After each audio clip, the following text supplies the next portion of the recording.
Gold trusted gold buyers మీరు తాకట్టు పెట్టిన బంగారాన్ని విడిపించి ఈ రోజు ఉన్న మార్కెట్ ధరకు కొనబడను. పథకాలనే ఉంది. మరి చావు ట్రీట్మెంట్ దేనికి? మేము ఇద్దరం ప్రేమించుకున్నాం. అది చూస్తేనే తెలుస్తుంది. మా పెద్దవాళ్ళు మా పెళ్లికి ఒప్పుకోవట్లేదు. మగాడివి ఆ మాట చెప్పడానికి సిగ్గులేదు? ముందు అమ్మాయిని ప్రేమించి వెనకాల తిరుగుంటావు. ఐ లవ్ యూ ధైర్యంగా చెప్పేసి ఉంటావు. నీతో కలిసి బతకడానికి వచ్చిన అమ్మాయిని నీతో కలిసి చావడానికి తీసుకొచ్చావు. ఇదేనా నేను ప్రేమించినందుకు నువ్వు అమ్మాయికి ఇచ్చే చావు కనుక? మరేం చేయాలి? ఇంట్లో వాళ్ళని ఎదిరించి ఎక్కడికి వెళ్ళాలి? ఎలా బతకాలి? ధైర్యంగా బతకాలనుకున్న వాళ్ళకి ప్రపంచం పెద్దగా కనిపిస్తుంది. ఇంత పెద్ద ప్రపంచంలో మీ ఇద్దరికి చోటే లేదా? బతకడానికి దారే లేదా? నిజమైన ప్రేమతో నువ్వు కూలి పని చేసి గంజనీళ్లు పోసిన అమ్మాయి సంతోషంగా బతుకుతుంది. ఆ అమ్మాయితో కలిసి ఎలా బతకాలని ఆలోచించకుండా ఇలా చావడాన్ని తీసుకొస్తావా? నీలాంటి వాడికి ప్రేమ అవసరమా? వెల్డన్ చూడు మిస్టర్, ఆడపిల్ల అయినా మగవాడు ఎలా ఉండాలో మగవాళ్ళని సిగ్గుపడేంత అందంగా చెప్పింది. ఆమె చెప్పిందంత విన్నా కూడా చచ్చిపోవాలంటే చెప్పు, నేనే ఇద్దరిని తోసేస్తాను. నాకేం చేయాలో అర్థం కావట్లేదు సార్. నీకేం అర్థం కాదు, అర్థమయ్యేలా నేను చెప్తాను. మీ ఇద్దరికి పెళ్లి చేస్తాను. నాకు హైదరాబాద్ లో ఆఫీస్ ఉంది, దాంట్లో జాబ్ ఇస్తాను. ఓకేనా? మీరు ఇంత ఇదిగా చెప్పాక కాదని ఎలా అంటాను సార్. చాలా థ్యాంక్స్ సార్. థ్యాంక్స్ నాకు ఆవిడికి చెప్పు. చాలా థ్యాంక్స్ అండి. It's okay. వాళ్ళు ఆత్మహత్య చేసుకోబోతున్నారని ఊహించి నేను కంగారు పడి పరిగెత్తుకుంటూ వచ్చాను. నా స్పీడ్ చూసి వాళ్ళు దూకేసే ఛాన్స్ ఉంది. ఆ ఛాన్స్ మీరు ఇవ్వకుండా వాళ్ళ రూట్ లోనే వెళ్ళి వాళ్ళని కాపాడారు. మీ స్టైల్ నాకు బాగా నచ్చింది. అలాగే మీరు చేయాల్సింది ఇంకోటి ఉంది. వాళ్ళ పెళ్లి కూడా మీరు దగ్గర నుండి చేశారనుకోండి, వాళ్ళు హ్యాపీ, నేను హ్యాపీ, మీరు హ్యాపీ. ఏమంటారు?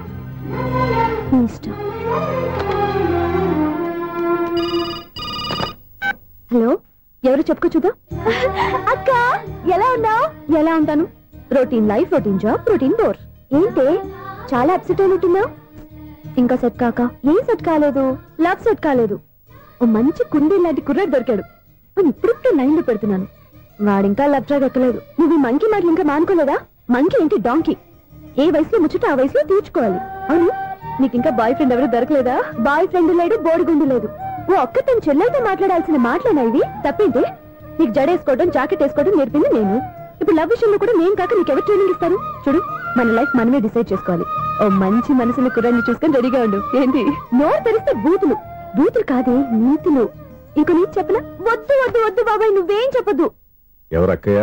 అవునన్న, దాని నీతులు వెళ్ళక చస్తున్నా. అక్క నీ కాక ఇంకెవరు చెప్పిందే నీతులు? అవేవో మీరే వినండి. హలో, చెప్పిన నీతులు చాలు. నాన్నగారు వచ్చారు, నువ్వు ఆయనతోనే మాట్లాడుకోపా. బాయ్. అమ్మా దివ్య, నాన్న ఎలా ఉన్నారు? మేమంతా బాగున్నాం అమ్మా. నువ్వెలా ఉన్నావు? గుడ్. నిన్ననే నీ లెటర్, మనీ ఆర్డర్ వచ్చాయి. ఎందుకమ్మా అంత డబ్బు పంపిస్తున్నావు? నాకు ఇక్కడ ఏం ఖర్చులుంటాయి నాన్న. అది సరేగాని నువ్వు ఎప్పుడు వస్తున్నావు? ఇక్కడ వర్క్ హెవీగా ఉంది, నేను చూసుకుని వస్తాను. వర్క్ సంగతి తర్వాత, ముందు నీ ఆరోగ్యం జాగ్రత్త. నీ అమ్మ నన్ను గిచ్చుతుంది, నీతో మాట్లాడుతున్నాను. నేను మాట్లాడతానన్నా. హలో అక్క, ఎలా ఉన్నావు? నా సంగతి సరేరా, నీ చదువు ఎలా ఉంది? చదువు ఎప్పుడు ఉండేదే గానీ నువ్వు వచ్చేటప్పుడు నాకు క్రికెట్ బ్యాట్ తీసుకురా. రే శ్రీకాంత్, నీకు ఇంకా క్రికెట్ నాని పోలేరా? ఎప్పటికైనా సచిన్ టెండూల్కర్ కి రీప్లేస్మెంట్ నేనే కదక్క. నిజమేరా?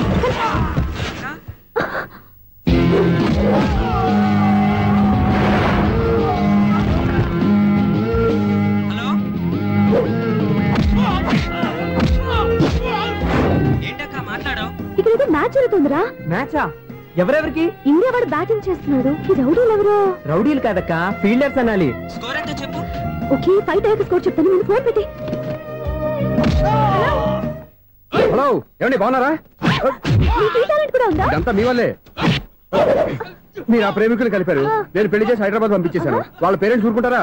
నా గెస్టులుగా ఈ రౌడీలు పంపించారు. ఓహో, ఏమండి సెల్ పట్టుకోండి.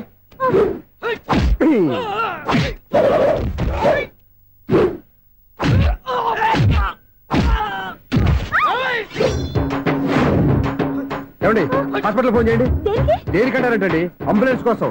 నేను కొట్టుడికి వాళ్ళకి ఏమైనా అయిందనుకోండి, ఆ పాప మనం చుట్టుకుంటుంది. రౌడీలు కూడా మనుషులే కదండి.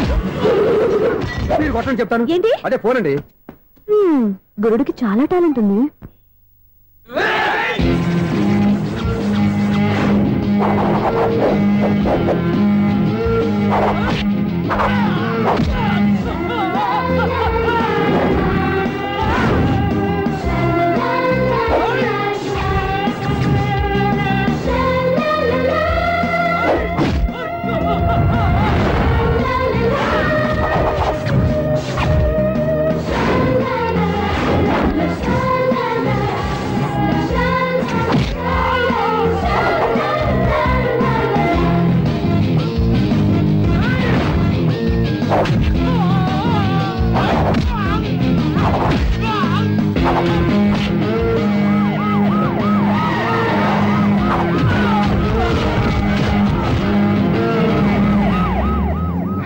ఏమండి పాపం వాళ్ళ దగ్గర డబ్బులు ఉంటాయి లేదు, నేను వెళ్ళి హాస్పిటల్ బిల్ పే చేసి వస్తాను. ఉంటానండి.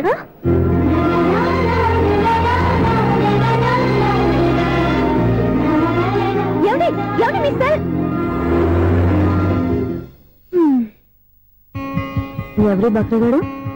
నేను సూర్య ఫాదర్ని. ఏంటి నమ్మకం లేదా? వచ్చి మావిని అడుగు. సారీలు తర్వాత. సూర్య ఇంట్లో లేడు, వచ్చిందో చెప్తాను. ఫోన్ పెట్టాయి. ఏమే అన్నం పెట్టు. ఏమిటండి కొత్త అలవాటు? కొత్త అలవాటు ఏంటే? రోజు తినేది అన్నమే కదా. మీ కొడుకు రాకుండా మీరు భోజనం చేయరు కదండి. వీడొకడు ఏ రోజు భోజనానికి టైంకి రాడు. ఓకే. Hello, is it 9848132281. మీరే కదండి ఆ నెంబర్ ఫోన్ చేశారు, మళ్ళీ అడుగుతారే? కోపరికమ్మా, అక్కడ సూర్య ఉన్నాడా? మీరు? నేను సూర్య ఫాదర్ని. Daddy daddy. సూర్య వాళ్ళ నాన్నగారు.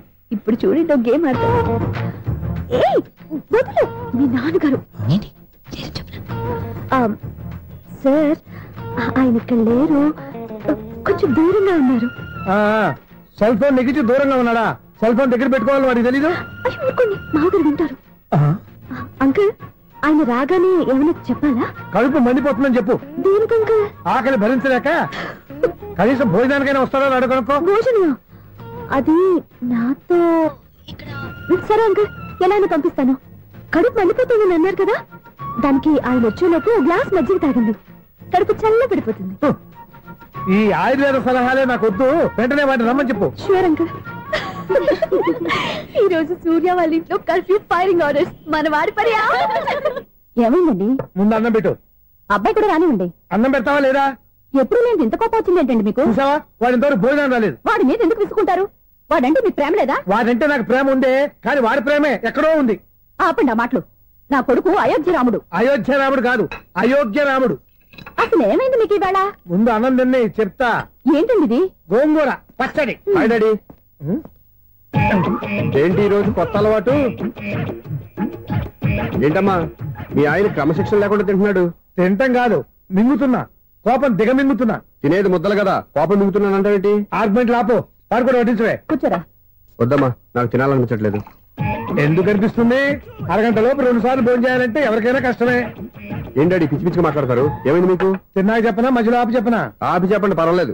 ఫోన్ చేస్తే ఎత్తమేంట్రా? ఫోనా? మీరు ఎప్పుడు చేశారు? రిసీవ్డ్ కాల్స్ లో ఉంటుంది చూడు. ఓ ఎస్.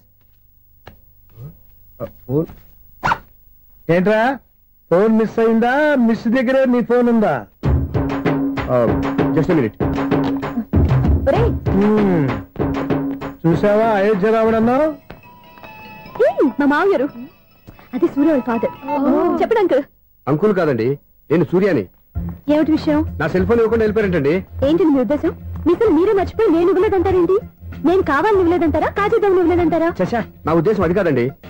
నా సెల్ మీ దగ్గర ఉండిపోయింది కదా, పోనీ హెల్ప్ చేస్తారా? హెల్పా? అవునండి, నేను ఒక అడ్రస్ చెప్తాను, ఆ సెల్ అక్కడ తీసుకొచ్చి ఇచ్చారంటే. ఏంటండి నా మీద మీ ఒపీనియన్? ఆ రోజు నా చేతులతో పెళ్లి చేయాలి రమ్మన్నారు. నేను మీ లవర్ అయినట్టు ఆ పని చేయి ఈ పని చేయని నా చేత చాలా పనులు చేయించారు. సరే పోలేని అడ్జస్ట్ అయ్యాను. ఇప్పుడు నేనేదో మీ పెళ్ళామైనట్టు అక్కడికి వచ్చి ఇక్కడికి వచ్చి కమెంట్ చేస్తున్నారేంటి? అయ్యి బాబోయ్, మీరు మరీ అంత స్పీడ్ గా అపార్థం చేసుకుంటే ఎలా అండి? పోనీ మీ అడ్రస్ చెప్పండి, నేను అక్కడికి వస్తాను. ఏదో ఒక కారణం పెట్టుకొని రోజు నన్ను కలవాలని చూస్తున్నారు. అదేంటండి, మీరు రాక నేను రాక నా సెల్ నా దగ్గరికి ఎలా వస్తుంది? ఎవరు? ఇంకెవరు? నీ కోడలు. విను విను. హలో, రోడ్ క్రాస్ చేసే వాళ్ళకి హెల్ప్ చేయటం, సూసైడ్ చేసుకునే వాళ్ళని కాపాడి పెళ్లి చేయటం, స్ట్రీట్ ఫైట్ చేయడం కాదు. మిస్ అయిన సెల్ ఎలా రాబట్టుకోవాలో, సెల్ ఉన్న అమ్మాయిని ఎలా పట్టుకోవాలో కూడా తెలుసుకోవాలి. హలో హలో, మిమ్మల్ని పట్టుకోవడం నాకు చాలా ఈజీ. పట్టుకుంటా. మిమ్మల్ని ఎలా పట్టుకోవాలో, ఎక్కడ పట్టుకోవాలో నాకు బాగా తెలుసు. చూసావా, మీ అయోధ్య రాముడు ఎన్ని డబుల్ మీనింగ్ డైలాగులు మాట్లాడుతున్నాడు. మీకు అంత ఈజీ అయితే పట్టుకోండి. ఓకే, మీరు మరీ అంత ముచ్చట పెడితే మీ సరదా నేనెందుకు కాదంటాను. పట్టుకుంటా. ఏంటమ్మా అలా చూస్తున్నారు? ఇప్పటి వరకు నువ్వు చాలా మంచివాడివి, బుద్ధిమంతుడివి అనుకున్నాను. మీ నాన్న చెప్పినట్టు నువ్వు అయోగ్యరాముడివేరా? నాన్న మాటలు నమ్మద్దమ్మా. ఎలా నమ్మకుండా ఉంటానరా? ఆయన లైఫ్ లో ఫస్ట్ టైం చెప్పిన నిజం ఇది. అది కాదమ్మా. నువ్వేం చెప్పదు, అన్ని నాకు తెలుసు. నువ్వు వెళ్ళి కోడలు తీసుకురాపో. ఓహో, మీరు అలా ఫిక్స్ అయిపోయారా? స్ట్రాంగ్ గా ఫిక్స్ అయిపోయాం. ఏం నాన్న మీరనేది? అబ్బాయి చక్కగా ఉంటాడు, చదువుకున్నవాడు, మంచి పొజిషన్ లో ఉన్నాడు, పైగా మనకి బంధువు. చిన్నప్పటి నుంచి అతను నీకు తెలుసు కాబట్టి ఈ సంబంధం ఫిక్స్ చేశాను. మీరు ఫిక్స్ చేసే ముందు నన్ను ఒక మాట అడగాల్సింది నాన్న.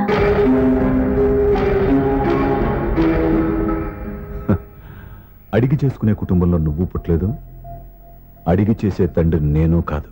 నిజమే, నేను కూడా. చూడమ్మా, నువ్వు పుట్టినప్పటి నుంచి నీకేం కావాలో నిన్ను అడగకుండానే ఆలోచించి అన్నీ చేశాను. నీ చదువు, ఉద్యోగం అన్నీ నా నిర్ణయం ప్రకారం సవ్యంగా జరిగిపోయాయి. నీకు ఏ క్షణంలో ఏం కావాలో తెలిసిన వాణ్ణి నీకు ఎలాంటి భర్త కావాలో నాకు తెలీదా? నీ మాట నేను ఇప్పుడు కాదని అనలేదు, అనను కూడా. ఈ పెళ్లి కూడా కాదనేదాన్ని కాదు. నా మనసులోకి వేరొక రాకముందైతే. క్షమించండి నాన్న, నేను ఒకతన్ని ప్రేమించాను. అతన్ని తప్ప వేరెవరిని చేసుకోలేను. అంటే వయసుతో పాటు సొంతంగా నిర్ణయం తీసుకునే ధైర్యం కూడా పెరిగిపోయిందన్నమాట. నాకు నచ్చిన వ్యక్తిని నాకిచ్చి చేయమని మిమ్మల్ని అడగకూడదా? నేను వాళ్ళకి మాటిచ్చాను. నేను నా మనసు అతనికి ఇచ్చాను. అప్పుడు నీ మనసులో నేను లేనా? నా అభిప్రాయం ఏంటో తెలుసుకోవాల్సిన అవసరం నీకు లేదా? ఈ మాటలు, మనసులు జీవితాన్ని నిలబెట్టావు. నేను చెప్పిన సంబంధం నువ్వు చేసుకుని తీరాలి. దయచేసి నన్ను బలవంతం చేయొద్దు. ఎదురుగా నిలబడి మాట్లాడడానికి ఆలోచించే నా కూతురు ఎదిరించి మాట్లాడుతుంటే బలవంతం చేయక ఏం చేయమంటావో చెప్పు. మిమ్మల్ని ఎదిరించే పొరపాటు నేను ఎప్పుడూ చేయలేను. దయచేసి నన్ను అర్థం చేసుకోండి. ఓ పంచే, రాత్రంతా ఆలోచించి పొద్దున్నే నీ నిర్ణయం చెప్పు. రాత్రంతా ఆలోచించినా కాలం మారిపోతుంది, కానీ మనసు మారిపోదు కదా నాన్న. కాలం మారుతూ మనిషినే మార్చొచ్చు కదమ్మా. రెస్ట్ తీసుకో, పొద్దున్నే కలుద్దాం.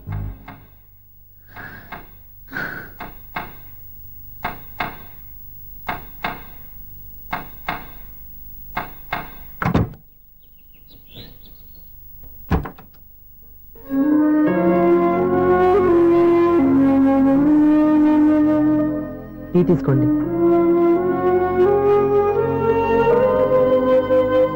అమ్మా, ఏంటిదంతా? పంతులు గారు వచ్చి. నేను చెప్తాను. ముందు నేను అడిగిన దానికి సమాధానం చెప్పు. రాత్రంతా ఆలోచించుకున్నావు కదా, ఏం నిర్ణయం తీసుకున్నావు? ఒక రాత్రిలో నిర్ణయం మార్చుకోవడానికి నేనేం తప్పు చేయలేదు నాన్న. చివరిసారిగా అడుగుతున్నాను.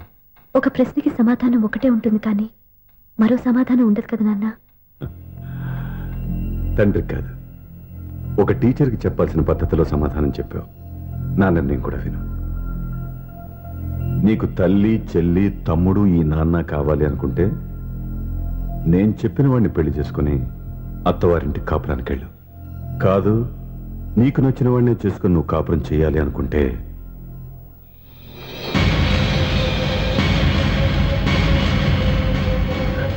నాన్న, నా మాటకి, నా నిర్ణయానికి కట్టుబడి నన్ను గౌరవించేదే నా కూతురు. నా మాట కాదని ఎప్పుడైతే సొంత నిర్ణయాలు తీసుకుందో అప్పుడే నా కూతురు చచ్చిపోయింది.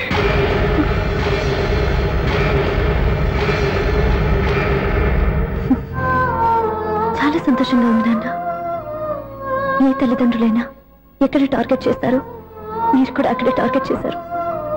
ఇన్నాళ్ళు కలిసి బతికిన అమ్మ, నాన్న, చెల్లి, తమ్ముడు విడిపోకూడదని ఒక్క క్షణం నేను పొరపాటుగా ఆలోచించి మీరు చెప్పిన వాడిని పెళ్లి చేసుకున్నాను. జీవితాంతం నేను బాధపడాలి. లేదు, ఈ క్షణమే సరైన నిర్ణయం తీసుకుని నాకు నచ్చిన వాడిని చేసుకుంటే ఏ నాటికైనా మిమ్మల్ని ఒప్పిస్తాను. మళ్ళీ మీతో కలిసిపోతాను. ఈ నమ్మకం నాది కాదు, మీ రక్తానిది. ఆ రక్తంతో పాటు పంచిన మీ ప్రేమది. ఆ ప్రేమ నువ్వు చంపేశావు.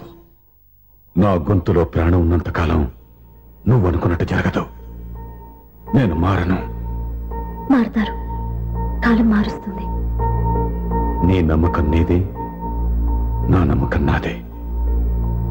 నువ్వు వెళ్ళొచ్చు.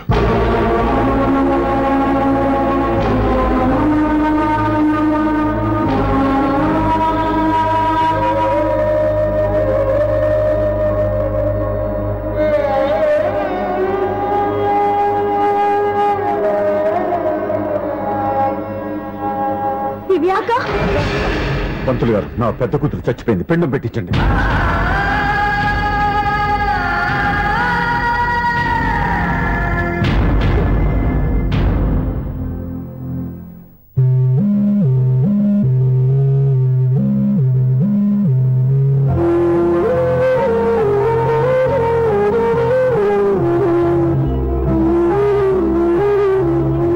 ఏంటి దివ్య, ఇలా కన్నీళ్లతో మన లైఫ్ స్టార్ట్ చేయటం? ఏమైనా బాగుంటుందా? మా ఇంట్లో మా వాళ్ళ సమక్షంలో జరగాల్సిన సాంప్రదాయం ఎవరు లేకపోవడంతో చాలా బాధగా ఉంది. ఏంటి అలా మాట్లాడుతున్నావు? మా అమ్మ నాన్న ఉన్నారుగా. చచ్చా, అత్తమాల గురించి కాదండి. మా వాళ్ళు కూడా మనతో ఉంటే ఇంకా సంతోషంగా ఉండేది. చూడు దివ్య, నీకెంత నమ్మకం ఉందో నాకు తెలియదు, కానీ ఏనాటికైనా మీ వాళ్ళు మనతో కలిసిపోతారని నాకు బాగా నమ్మకంగా ఉంది. నేను చెప్పింది జరుగుతుంది, తప్పకుండా జరుగుతుంది. దీని గురించి ఇంకేం ఆలోచించకుండా హ్యాపీ రెస్ట్ తీసుకో. ఓకే?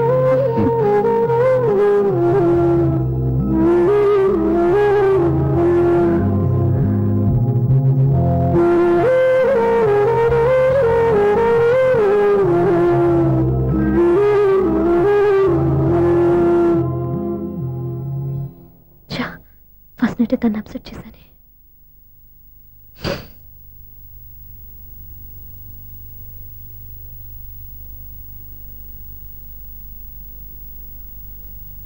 ఏమండి శ్రీవారు, అసలు మీ మనసులో ఏమనుకుంటున్నారు? నేనేమనుకోవట్లేదే. ఏమనుకోవట్లేదా? ఇది మన ఫస్ట్ నైట్. కాదనలేదే. నేను ఈ కార్నర్లో మీరు ఆ కార్నర్లో పడుకుంటే చూసేవాళ్ళు ఏమనుకుంటారు? ఇక్కడ ఎవరున్నారని అనుకోవడానికి. మీరు అడ్డు తిరిగి పడుకుంటే నేనే అనుకుంటాను. ఇప్పుడు నన్ను ఏం చేయమంటావు? నువ్వు అప్సెట్ లో ఉన్నావు కదా. నేను అప్సెట్ లో ఉంటే మీరే కదా సెట్ చేయాలి. సెట్ చేయాలా? అవును. ఎలా చేయాలి? అయ్యో నా రాత. మిమ్మల్ని ప్రేమించడానికి నేనే మీ వెంట పడాలి, పెళ్లి చేసుకోవడానికి నేనే స్టెప్ తీసుకోవాలి. ఇప్పుడు కూడా నేనే. రావయ్యా నా మొగుడు.